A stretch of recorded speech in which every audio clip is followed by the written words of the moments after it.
So this is the thing with people that develop Alzheimer's. They have no idea that they're losing their mind. And then they latch out at you guys for not understanding. Does that make sense? And no matter what we try to tell them, we've all been through this with family members, and it crushes us seeing that, and there's nothing we can do. And so think about that last moment you spent with that person that had Alzheimer's dementia before they actually really lost their mind. So I want you guys to think of that and focus on that when you're learning all the things I'm teaching you tonight, so you'll leave out of here with a bigger why than just showing up. Does that make sense? So that way you don't have to put your family or kids or grandkids through what you went through, right? So this is how common this stuff is. Raise your hand if you ever took Benadryl. Yeah. I grew up in the generation where our parents, my brother was a nurse, right, an ER nurse, and I grew up in the generation where we got popped Benadryls all the time. So just to get you to go to sleep, right? Oh, such and such is wild and crazy, give them a Benadryl, knock them out, right? And Benadryl was just taken over the counter like candy, right? And we gave it to our kids and all these things as my generation growing up.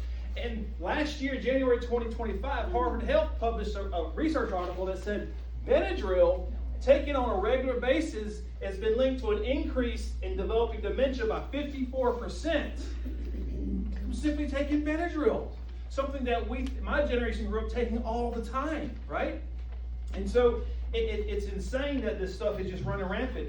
And so we're going to go through some different things tonight, and I'm going to give you everybody hold up 5 fingers. All right. I'm going to give you 5 key things to take away tonight over the course of this report that will show you how to reverse or slow down or prevent yourself from developing Alzheimer's, okay? These are some simple tests you can do. You know, we joked around about this the last month or so in the office.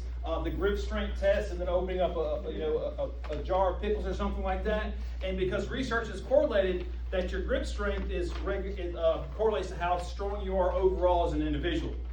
And if you have weak communication from the brain to your wrist or your grip strength, it means your brain is not advancing and it's breaking down faster than it should be because it's that muscle going back and forth. And so there's been research that shows people with weak grip strength or bottle opening strength actually develop dementia a lot faster than people with strong grip strength. That's why we had everybody for the past couple weeks do the grip strength test with Liz over the counter, okay? And if you didn't get to do that, you can do it afterwards or next week. She'll still have it. You can do it next week, all right? So it's just a quick, easy thing to see if you're at a high risk for dementia or not, all right? Something fun to do. So this is the facts right here. So genetics. Now, if you do not have the gene, and the gene for dementia or Alzheimer's is APOE4. 9% of Americans will develop Alzheimer's without the gene at all. Okay? If you have the gene, meaning one of your 2 parents had Alzheimer's, you are increased by 30%, just like that. If both your parents had it, you have an increase of greater than 50%. So 50-50, all right? So if it runs in your family, you really need to pay attention, all right? But the good thing is there's ways to prevent that. Okay, just because you have the bad gene doesn't mean you have a 30% chance or a 50% chance of getting the disease, okay? There's simple, easy, affordable things you can do to prevent it. Look at this. Research shows that if you simply exercise, monitor vigorous on a regular basis, you decrease your chance of getting Alzheimer's by up to 45%. So if both your parents had Alzheimer's, both of them did, you have a 50% chance of getting it. If you simply exercise, you can reduce it by 45%, almost knocking out that whole 50% chance of getting it just by moving on a regular basis, okay? And just to sort of keep in theme with all this stuff, if you've been coming to Liz's workout, she does workouts every Monday and Tuesday in the clinic.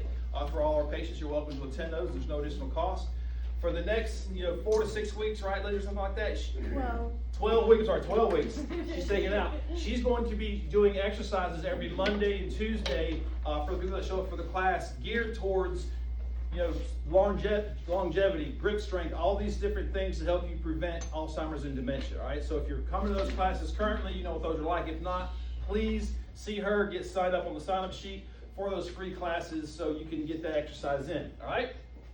Also, a low inflammatory food diet reduces the risk of that APOE4 gene by 35%.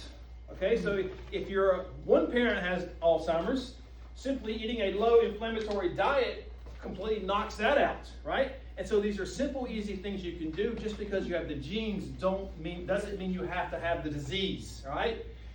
Genes are like a loaded gun. I've been saying this for 17 years.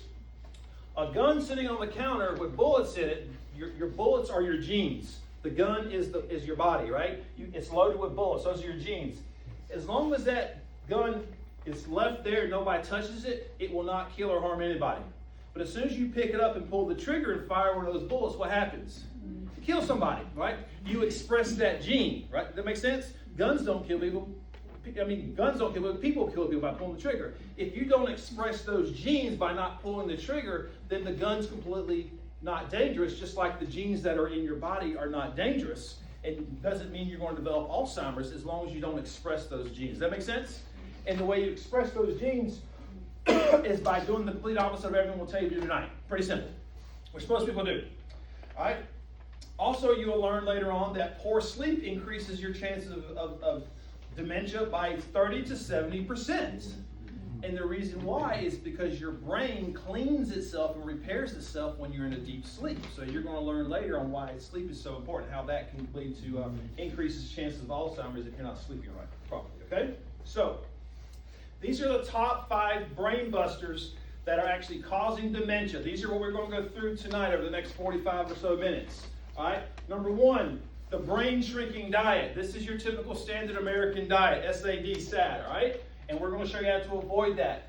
Cholesterol drugs. I'm going to blow your minds on how these cholesterol drugs are killing you guys sitting here, right? You won't believe me until I physically, I'm going to write it all out for you visual people, talk about it, spit about it, and just scream to the top of my lungs how the cholesterol drugs are actually what's causing more dementia and brain problems than anything else out there. This is why it's called dementia is called type 3 diabetes, okay? Because it's a disease of inflammation of the brain. Glyphosate, which people have been screaming about for years, this is your weed killer, right? We'll talk about how to show you the charts where we can overlay dementia and Alzheimer's increases with the amount of glyphosate that's been put out year over year, and you can see the correlations there. Stress and cortisol. Ladies, raise your hand if you're stressed. That should be 95% including my wife. You see her hand was really, really high. She's been married to me for 30 years, right? So we'll talk about stress and cortisol will cause dementia faster than normal. And then we'll talk about if you're somebody that has sleep apnea, what the dangers are of having sleep apnea and how that triggers and causes dementia and Alzheimer's as well, right? So the first thing, excuse me, is the brain shrinking diet. Now, it's funny, 10 years ago, there was this, well, it's still on the TV, there's a show out there called South Park. It's a war cartoon. I don't recommend anybody watch it. Somebody sent me a clip one time, and it was talking about obese and fat people. They were picking on heavyweight and fat people on this show, right? And they were trying to figure out how to change and reverse obesity because in America it was out of control. And they had all these researchers and the scientists and the government agencies trying to figure out how to reverse heart disease and obesity and things in the country, and somebody had an idea just to turn the food pyramid upside down. Okay, this was the current food pyramid for the past X amount of 20, 30 years that we all known and grew up on, right? And when they turned it upside down, it looked like this. And the funny thing is, just so many months ago, the new Food and Drug Administration, they changed the food pyramid upside down 10 years after South Park told them they should. And so it's one of those funny things. But so used to, they would say, you need a good base diet of whole grains, okay? Well, if you know anything about whole grains and all this wheat and stuff, it's very inflammatory. Remember, we're talking about brain inflammation now. And they would say lots of whole grains, and this was all designed because of, at the time in our United States developing back in the 70s and 80s and everything, our big cash crop was what out west? Corn and wheat. So what do they want our country to do? Eat more corn and wheat. That makes sense? And so what's that done though, what that did over the past 30, 40, 50 years, however long it's been, is it made an obese country because they told us to take the fat out of our diet, eat less red meats, right? They wanted all this grain, fruits and vegetables, eat very little fat or dairy, and eat very little meat because they said meat was bad for us because it caused heart disease. Now, after all the research of doing that for all these years, they realized we had it completely backwards. And what do? They flipped the food pyramid upside down a few months ago, and now the health agencies are telling us to eat like this. A little bit of whole grains, lots of dairy and fruits, lots of poultry, protein, and healthy fats from your meats. So it's complete opposite of what they told us to do for the past 60 or so years. That make sense? And by doing this, we're now eliminating all the inflammation that's causing brain inflammation, and we're putting the good fats and fruits and vegetables and high proteins back in our brains and our diets, which we'll talk about later. That make sense to you guys? All right. So that's the brain shrinking diet, right? So we simply want, this is the brain shrinking diet that we've experienced. We want the brain expanding diet, right? So you actually grow. And so the easiest way to sort of implement this, Stacy is going to do a workshop on that here shortly, but when you go to the grocery store, this is the layout of a grocery store. Check out, you get the idea.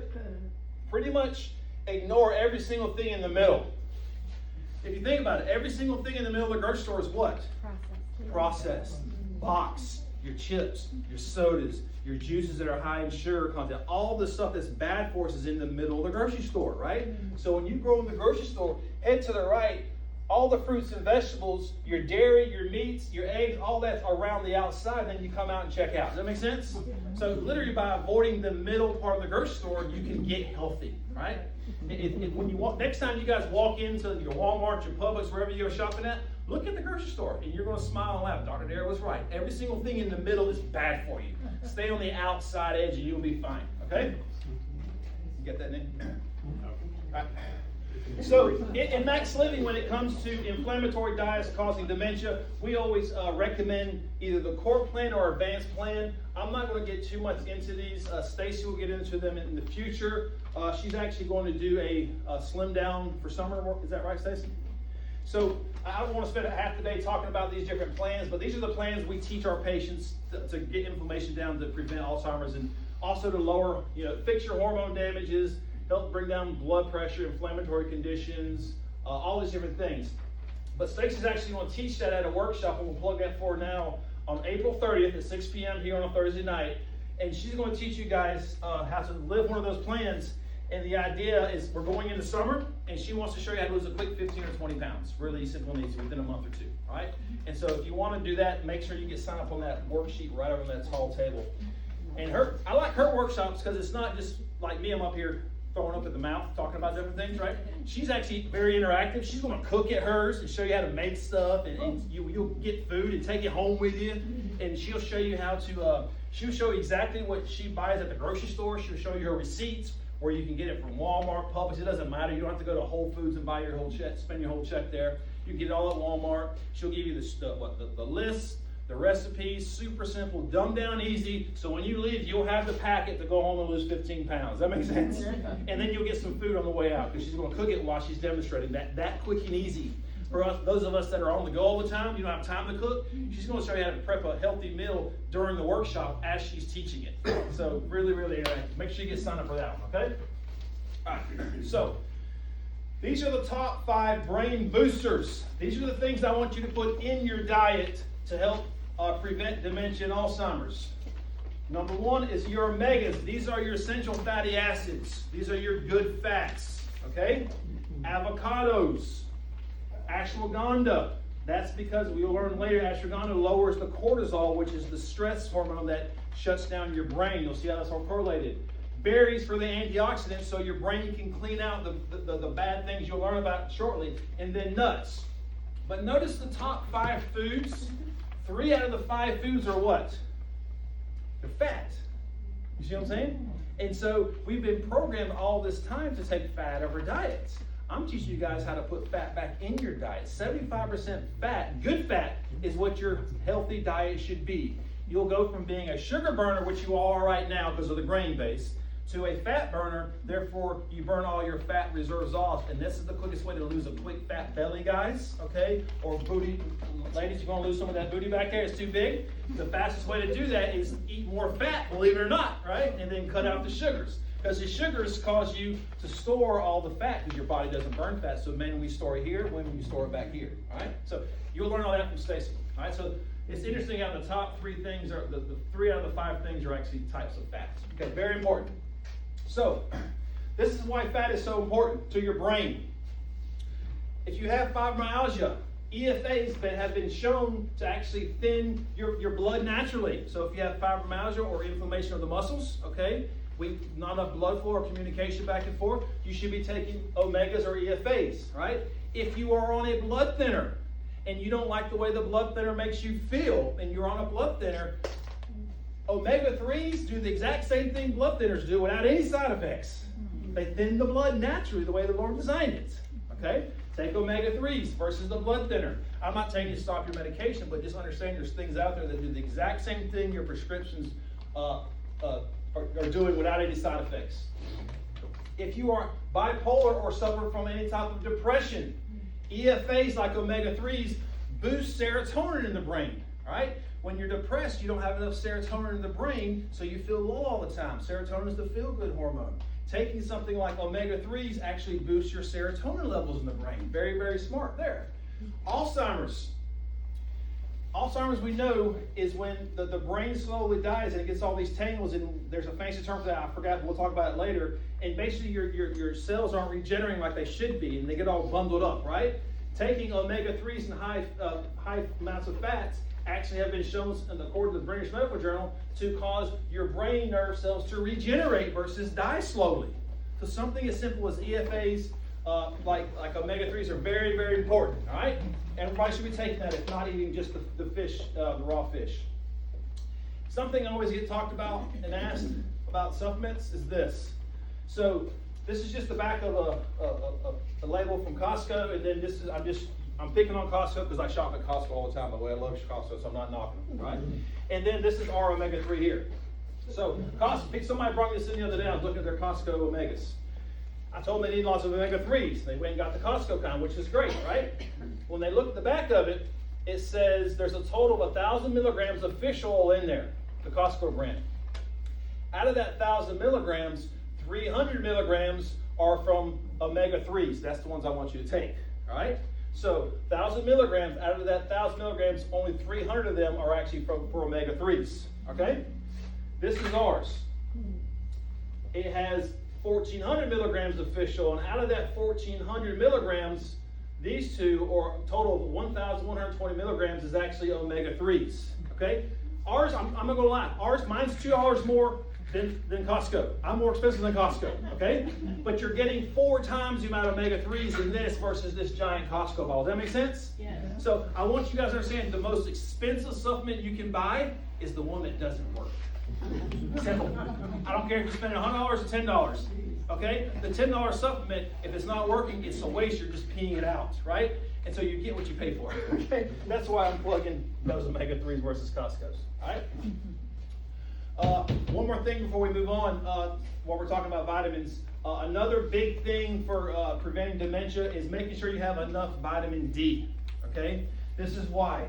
Research shows that people 65 years age or older, if you have less than the 25 nmLs, which is the normal average level for vitamin D, if you have less than that, your chances of developing dementia go through the roof, okay? Pretty simple, all right?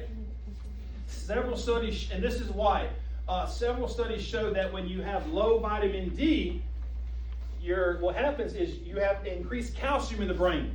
When calcium goes up in the brain, all right, serotonin goes down, okay? This is why 90% of people that have depression are also deficient in vitamin D, okay? When calcium goes up in the brain, this is why it's horrible for you ladies to take straight calcium for your bones, because it goes to your brain, it sits there, and it hardens up and causes plaque. If you're worried about osteoporosis, you need a Cal-Mag, which is calcium and magnesium together, 1:1 or 1:2 ratio. If you're just taking calcium, ma'am? Which D? If we were talking about D. Yeah, so D3 is the most purest ones you can. So D3 is derived from lanolin, which is sheep, okay? Sheep's oil. It's the oil from the sheep oil, okay? I used to raise sheep, so we were all into this at one time. And so the synthetic kind that you get, to answer your question, Flo, the synthetic kind you get from your doctor is like 50,000 units or whatever. It's like a vitamin D2. It's a synthetic form. They know you can't absorb vitamin D2, so they overload you with 50,000 units, and you maybe get a little bit out of there. Does that make sense? And that's what they check you when you go to the doctor's office and they prescribe a D for you. It's a synthetic D2. That's why it's high dose of 50,000.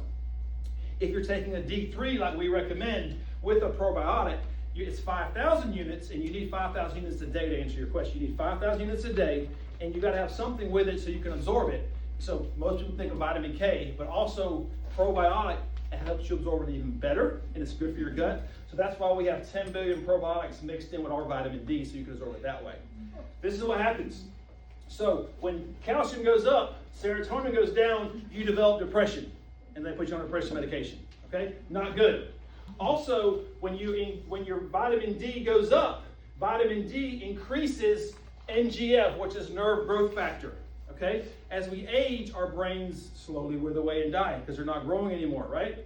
And so the way you increase the nerve growth factor is by taking high doses of vitamin D, or at least 5,000 units like we recommend. So that's a good preventive of dementia as well, by taking vitamin D, and it helps with depression. All right. To make it easy, this is the test you need to do to see if you need vitamin D. Everybody take 2 fingers. Everybody hold 2 fingers up. All right. There's this jawline right here, okay? Take your 2 fingers, everybody place it right here. If you feel a pulse, you need to take vitamin D. Some of you are still feeling the pulse.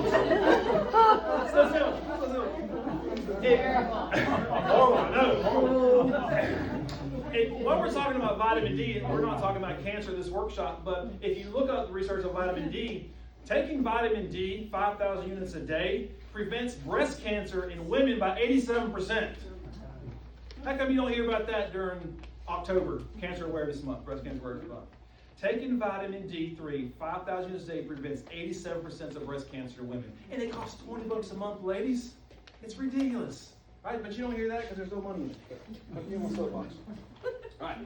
So, talking about your brain shrinking. All right. So, back into dementia.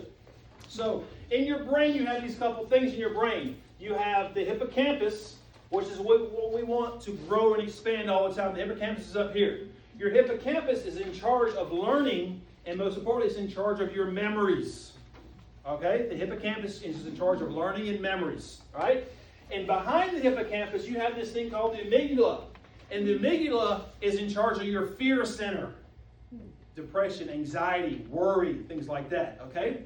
So what happens is if your hippocampus stops growing because you're not feeding it or stretching it, then your amygdala overtakes it. Does that make sense?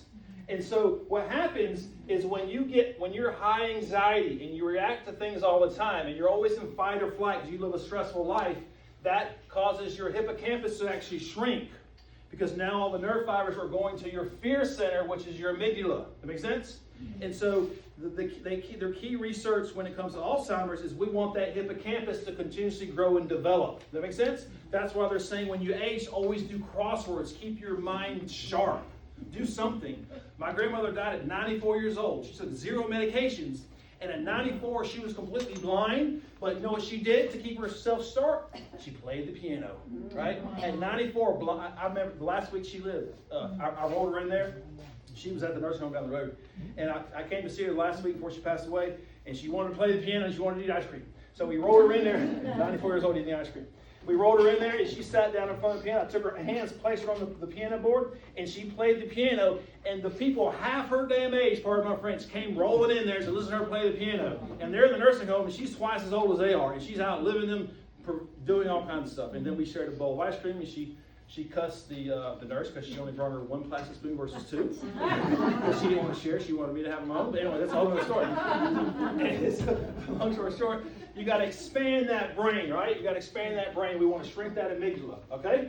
But the cool thing is there's this thing called neuroplasticity, which is the study of reversing the brain. And so if the brain shrinks or contracts, you can complete opposite by doing certain things, all right? So that's the study of neuroplasticity. And so when it comes to your brain, you want to be super mindful. These are some simple things you can do to stretch your brain, all right? Simply take a walk in nature, guys. Leave the cell phone at home, walk outside, listen to the birds, watch the bugs and the bees, and cut the cell phone off. Something that simple, all right? Mindful eating. My wife gets onto this every single day. I love to be transparent. We eat the same foods in our house because Stacey only cooks healthy. But I have gas all the time. I'm just being real. And I'm like, honey, why do I have gas? And I'm eating the same, we had the same baked, the the chicken you got today? We had the same chicken, and 10 minutes later, I'm on the couch, and she's like looking at me. And I ate the same thing you did, it's just a different effect. And she told me because I eat too fast, right? Because I do everything fast, and I can't figure that out. I talk fast, I work fast, I go around, I do everything fast. So I eat fast. And eating fast, she tells me I'm not being mindful of how I eat, and I chew too quick, I take too big a scoop, so I'm getting lots of air in there, and it's causing gas and bloating, right? That's a whole other story. So she always tells me I need to be mindful about my eating. And the point of that is when you're eating your food, you should enjoy it, right? You shouldn't just be eating for eating. You should enjoy the taste. Be mindful of how many times you're chewing it, how it tastes on the palate, like a fine wine. And you're just enjoying the moment. Does that make sense? All right. And then your gratitude journal, guys. This is so huge. I hope and pray that every day you guys are writing stuff down on that you're thankful for. I say the same simple prayer every night and every morning. I've been doing it for years. I say, thank you, Lord, for my amazing life and my amazing wife, right? And thank you for all my blessings and all yada, yada, yada. And I'm always thankful for everything I have. Even if I had a crappy day, I'm still thankful, right? Because if you're not grateful, then you're miserable. And you can't be thankful and miserable at the same time. Think about it. So if you're grumpy all the time, this means you're not thankful enough. So always be thankful for everything you have in life, right? So that's your gratitude journal, right? I say it as my prayer. Some people write it on a sticky note. If you have problems with this, write it on a sticky note, guys, and stick it on your bathroom mirror. Because we all have to go in front of the bathroom mirror to brush our teeth every morning, right? Or in the evening time. And just read those thankful things out loud on what you're grateful for. I am beautiful. I'm talented. Lord loves me. I'm successful. I don't care if it's a lie. Put it out there. And if you say it long enough, it's your reality, right? It will be your reality. People that are woe is me all the time, that's their reality. And so put positive attributes about your life and what you want in life on your mirror in your bathroom, and you'll see it all the time. If you walk in my office, right now you peeked in my office, I have stuff on my wall that my kids poured into me when I was like 20 years ago, when I was this poor doctor trying to make it, graduating college, and had nothing. And they had all these have these like, you're an amazing doctor, I hope I can grow up like you. You're going to be super successful. They told me all these things as kids. And if you look in my room, they're still on there to this day. If you look in that office right there, they're plastered on the wall. All those positive affirmations. So the stuff works. And 20 years later, I'm a successful doctor. It works. You gotta figure it out. All right. Anyway, that's your mindful stuff, right? So when it comes to stress, these are signs that your adrenals are under attack. We talked about your hippocampus and your amygdala. When your cortisol, which is the stress hormone, goes high in the body, it causes your hippocampus, which we learned about earlier, to shrink, and your amygdala to grow and get larger. Okay? So your adrenals make a stress hormone called cortisol. We all know what cortisol is, a stress hormone. I've been screaming this for years. Now, the adrenals that sit back here in your kidneys, they make cortisol. So if you're somebody that has these symptoms, it means that your cortisol is all out of control and your adrenals are burnt out. So if you crave salt all the time, that is a sign of too much cortisol. If you're overly emotional, if you can't recuperate after exercise, if you're always in brain fog, if you're gaining weight and you don't know why, if you can't sleep at night, if you're irritable all the time, if you're lightheaded when you stand up quickly, you're sluggish in the mornings, you have anxiety all the time, you're depressed, and you're sick all the time, it simply means you have adrenal fatigue, right? Your adrenals have pushed too much cortisol out, and now you can't regulate it anymore. Does that make sense? All right. And so we want to correct that. All right. So the biggest thing that lowers cortisol, because remember, cortisol causes the hippocampus to shrink and the amygdala to grow, which eventually leads to dementia. Right. So the top 3 or 4 things that lower cortisol are these: ashwagandha. Right.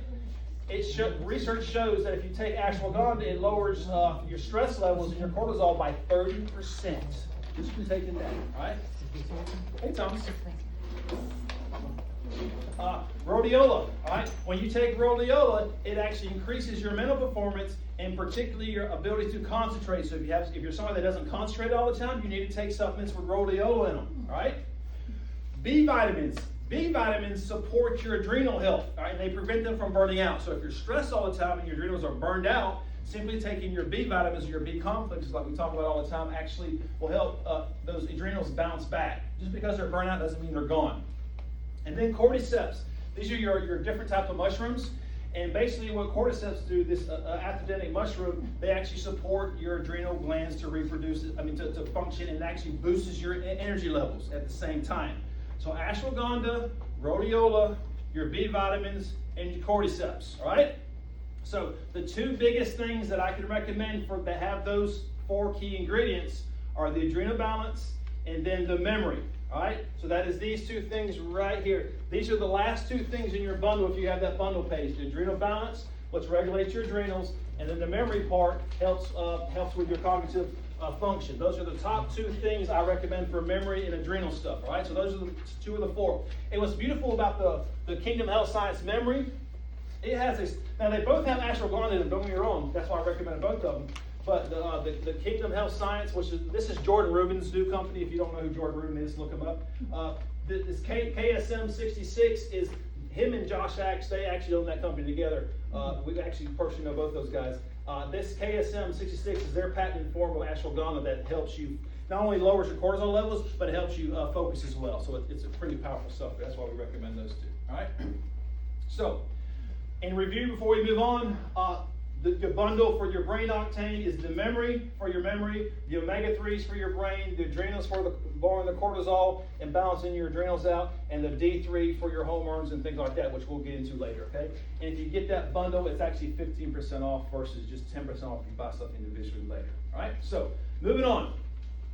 Monsanto's poison. We all know about Monsanto, and they're the ones behind glyphosate, right? So this is, when I was doing my research, I wanted to show you this. This one's autism, so it's the same thing, but this one's actually with dementia as well. So I want to correlate these 2 here.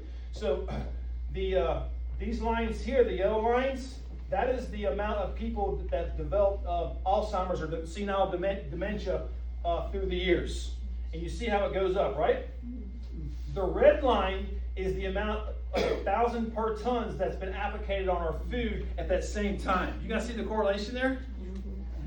And almost other than here in the early 90s right through here, other than that to the T, as glyphosate went up more and more per 1,000 tons of food that they put it on, our dementia has gone through the roof. Crazy, right? Now this green line shows dementia was on the rise, and so the prediction, if they would have kept doing nothing, this would have been dementia on the rise here. But as soon as they introduced glyphosate into our food supply because of pest control and things like that in our crops, it just took off. Crazy, right? And just for giggles, I did the same thing and I correlated glyphosate versus autism. Look at that. Look how close that one is too. Pretty close. Right? It's hard to argue with that stuff when you see it laid out side by side. Right? And these come from the USDA and NACC and the CDC. Just FYI, that's where we got that stuff from. All right. All right. So it does. Organic is very important. That's why I talk about and show you those slides. Excuse me, with glyphosate, is it does matter that you do eat organic. Okay. This is just some different slides showing how they detected organic actually had none of the stuff in your oats and snack bars and granola. So this is how many times they checked it and how much was in it. None. You get the idea. Okay. So, but USDA organic actually is a thing and it does matter. Okay.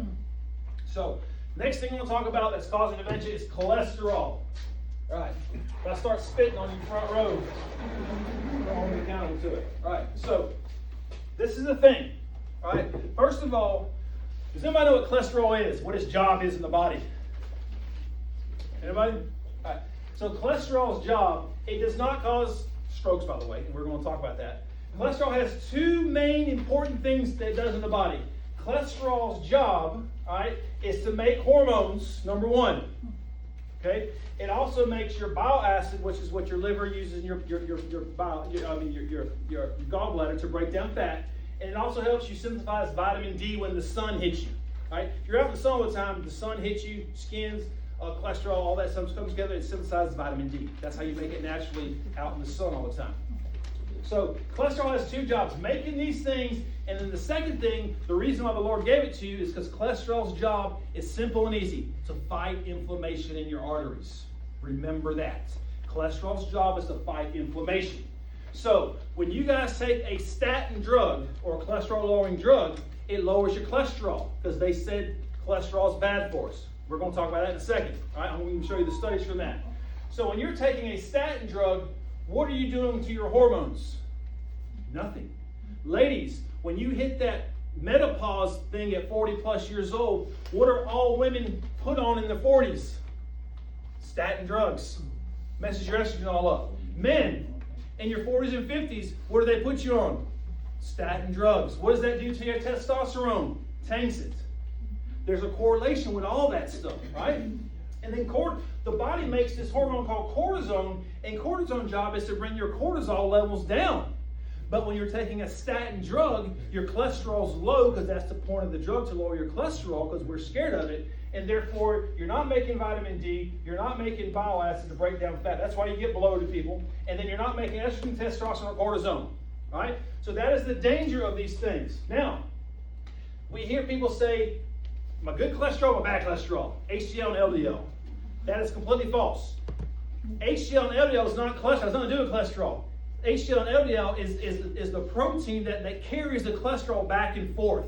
Okay? So you have HDL, which is the LDL, which is the low density lipoprotein. You have HDL, which they say is the good cholesterol, is your high density lipoprotein, HDL. Now, this is how this works. All right? So, this is your liver. Okay? This is your bloodstream. These right here. Ah, come on. This is your artery. Okay?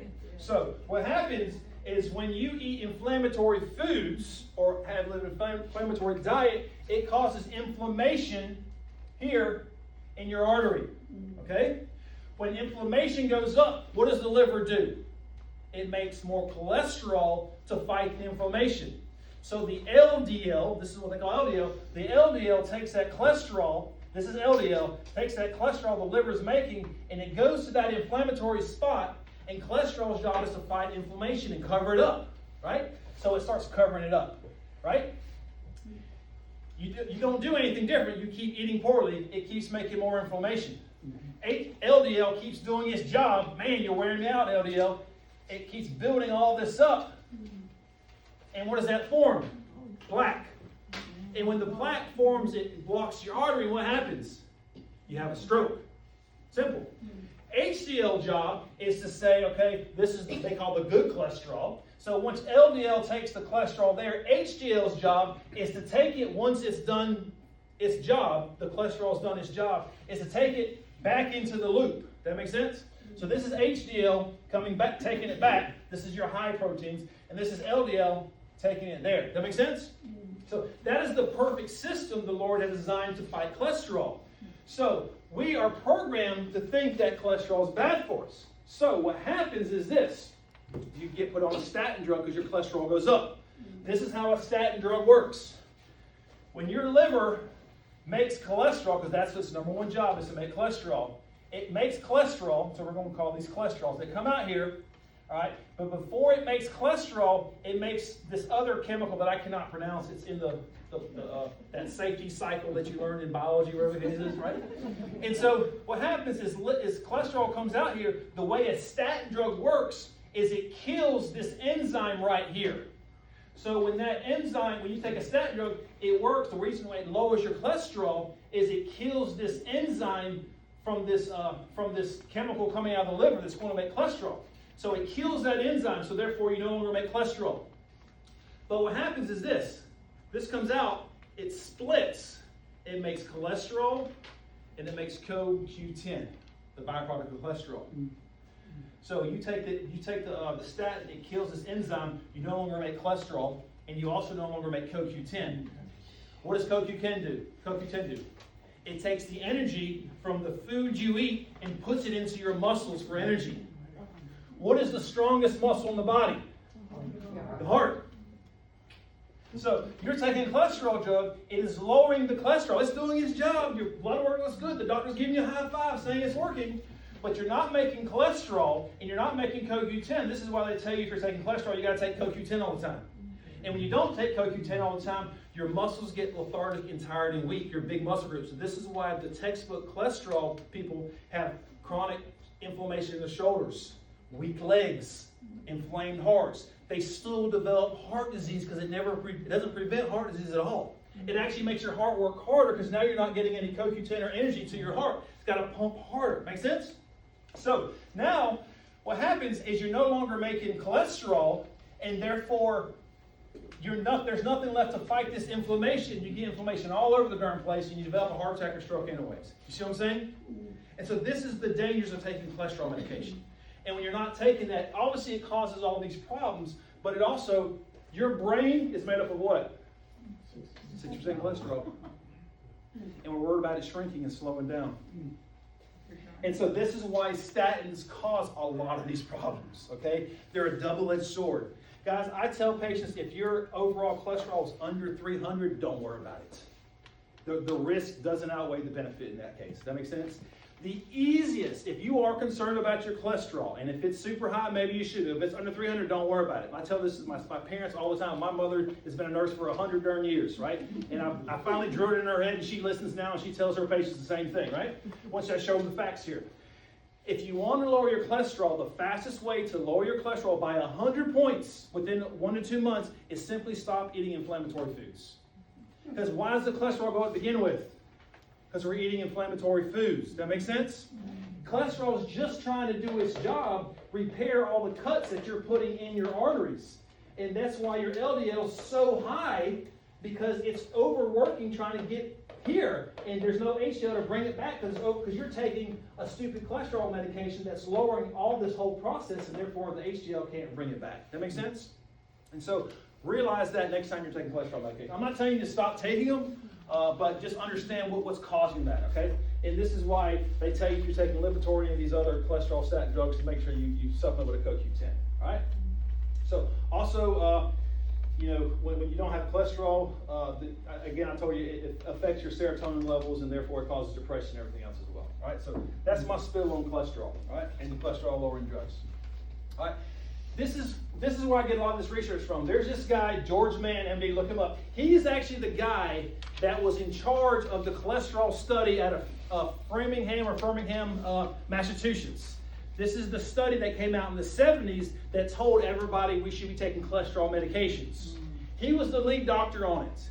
At the end of the study, sponsored by the pharmaceutical companies at the time in the 70s that were developing the statin drugs, at the end of the study, he simply said saturated fats and cholesterol in the diet are not the cause of coronary heart disease. The myth is the greatest deception of the century. Look him up. They kicked him off the study. They published the study anyways, and we've all been on statin drugs ever since.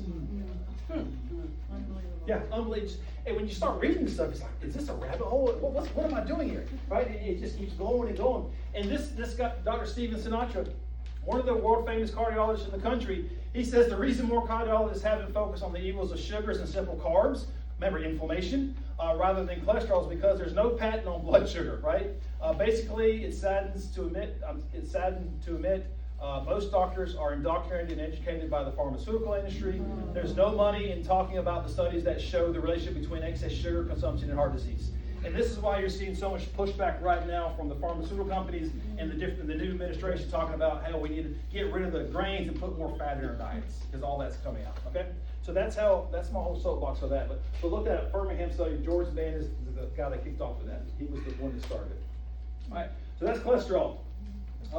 The next thing we're going to talk about is sleep apnea. Sleep apnea is huge on causing you to develop Alzheimer's disease.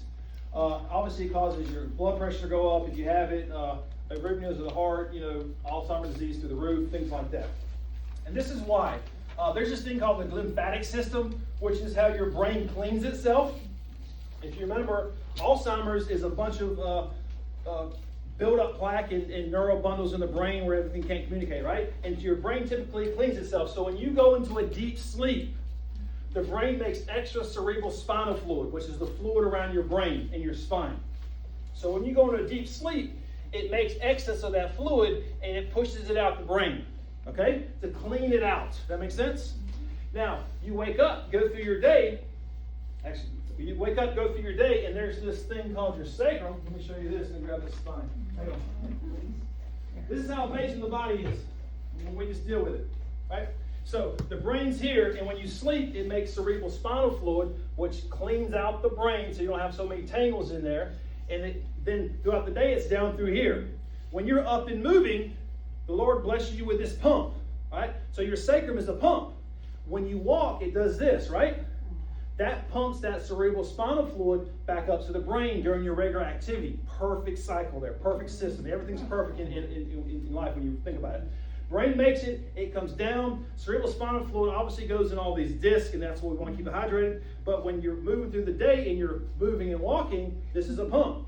This pump pumps that cerebral spinal fluid back up to the brain for a recycling effect, right? So that's what your brain only can pump it out when you're in a deep sleep. This is why they can correlate people with sleep apnea to high dementia, because their brain's not cleaning itself out, right? So, pretty simple here when it comes to sleep apnea. We're going to circle back around that. Sleep apnea is simply this. When you're laying on your back, your tongue, which is this large muscle, and then you have this thing called the soft palate. So when you're laying on your back sleeping, you're supposed to receive air through your mouth and it goes behind your tongue, or through your nose and it goes behind your soft palate. That's how you breathe. When you have sleep apnea, because you're overweight or you're not healthy or there's something wrong with the tonality up here, your tongue drops down into that airway, okay? But there's a backup system. You breathe through your nose, but if this soft palate is not toned either, it blocks that off. And we call this sleep apnea. And so that's why you have to wear a machine so you can get into a deeper sleep. That makes sense? So, but this is the cool thing about the anatomy as always. X-ray somebody's neck. This is a cadaver sliced in half so you get the same view. Brain, spinal cord. There's this thing up there called the 12 cranial nerves. You hear me talk about the vagus and the trigeminal and all these things all the time right through here, and you can see where these nerves innervate all this stuff. Well, right here, you have these nerves, the vagus and the glossopharyngeal. They come off this ganglion here, and their job is to keep that tongue toned and the soft palate toned up. So if it's lax and you're laying on your back all the time, it's closing off the airway. That makes sense? And so you're on a sleep apnea machine all the time. So if that is you, simply let me know, okay? Because by adjusting these areas here, not instantly, but over time, we can tone that back up by taking pressure off this ganglion right here. Therefore, your tongue and your soft palate up there can become more toned over time. This is why we see people come off their sleep apnea machines over time, not instantly, but just something simple and easy like that, all right? And how do you do that? What's that? How do you tone it up? The taking pressure off those nerves that go to that. So if I've ever had you over there and you lay on your side, and I do that crazy thing when you're laying on your side and the table drops on your side, that's me adjusting the upper cervical area, which is actually right here. And that's one of the things that I can do, okay? The upper cervical area right through here, all right? I don't do it with everybody because that's just overwhelming, but if you say, hey doc, help me with my sleep apnea, a lot of times I can help you with that, okay? It's just all nervous system related, remember? Brain communicates to the spinal cord, nerves go to the organs. You cut it, it doesn't work. You put pressure on it, it doesn't work as well. We're just taking the pressure off. Very simple. We ain't got to complicate our health. So this guy here, Roger Sperry, he's the guy that won the Nobel Peace Prize for brain research.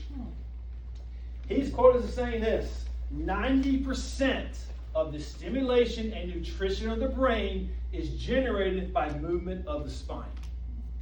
Remember, movement of the spine, cerebral spinal fluid, made at night, goes down through here. You're moving, you're pumping throughout the day. All we do now in our country is sit. We sit and then our head goes forward. Now we're pinching the brain stem off so the cerebral spinal can't get out anyways.